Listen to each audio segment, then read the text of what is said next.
Bro? Uy, kanina ka pa umiiyak. Gabal din na ng luha yung nauubos mo. Mukha na kasi kung walang pamilyang mauuwian eh. Paniwalaan na sila kay Farah. Bro, huwag ka mawala ng pag-asa. May plano tayo, di ba?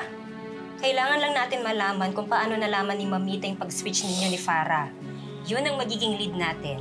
Pag nalaman na natin yun, saka natin sasabihin kay Darius, di ba? Pero papansinin kaya ako ni Darius. Mukhang naniniwala na talaga siya na ako si Farah. At wala siyang kaunting hinahala sa asawa niya ngayon. Bro, huwag kang nega. Sasabayan natin ng dasal ang lahat nito. Alam ko, mahirap. Basta maniwala ka lang. Dahil pag pati ikaw hindi naniwala, paano pa yung ibang tao?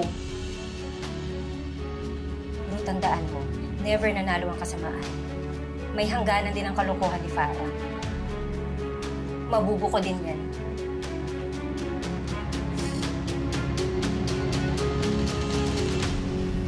Never! Nung kang makalapit sa amin yung Lucy na yan, pinuntahan ka ba niya dito sa bahay, Nay? Hindi.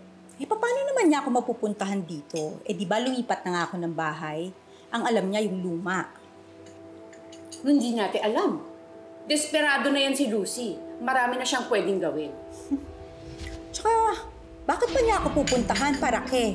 Ano, tatanungin na naman niya ako tungkol doon sa mga nangyari sa inyo? Hindi niya nagagawin yun. Praning na kasi ako, Nay eh. Hindi ko kasi alam kung nasaan si Lucy. At least dati alam ko nakakulong siya. Ngayon, mali kung bigla na lang siyang umapir at atakihin ako. Kaya ba ng powers niyo yun? Ang alam ko, wala nang pera si Lucy para gastusin. Dahil nasa akin ang lahat ng pera niya. Nasaan na kaya itong si Lucy, no? At saka, saan kaya siya tumuloy nung lumabas siya ng kulungan? May tumutulong kaya sa kanya?